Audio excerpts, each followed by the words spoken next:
রাজধানীর উত্তর গেট থেকে চুরি যাওয়া বাইক উদ্ধার মধুপুর থানা এলাকা থেকে। ঘটনার বিবরণে জানা যায়, যতনবাড়ি এলাকার রিপন চাকমা মিলন চক্র এলাকায় ভাড়া থাকে। বুধবার সন্ধ্যায় রিপন চাকমা উত্তর গেট এলাকায় যায় তার রয়্যাল এনফিল্ড বাইকটি নিয়ে। সেই সময় বৃষ্টি শুরু হওয়ায় সেই বাইকটি রাস্তার পাশে রেখে তার পরিচিত একজনের দোকানে যায়। এই সুযোগে চোরেরা সেখান থেকে রিপন চাকমার বাইকটি নিয়ে চম্পট দেয়। পরবর্তী সময় রিপন চাকমা এনসিসি থানায় অভিযোগ দায়ের করে। এদিকে বৃহস্পতিবার রাতে কোনাবন এলাকা থেকে মধুপুর থানার পুলিশ চুরি যাওয়া রিপন চাকমার বাইকটি উদ্ধার করতে সক্ষম হয়।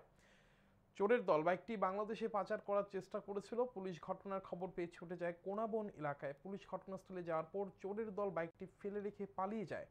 পরবর্তী সময় পুলিশ বাইকটি উদ্ধার করে মধুপুর থানায় নিয়ে আসে।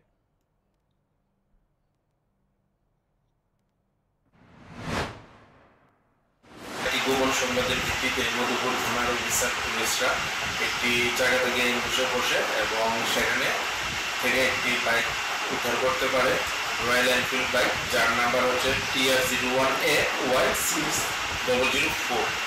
তো এটা ঘটনাস্থল থেকে উদ্ধার করার কথা সিজ করে এবং থানাতে নিয়ে আসে। তো এই বিষয়ে এখন ইনভেস্টিগেশন চলছে। এটা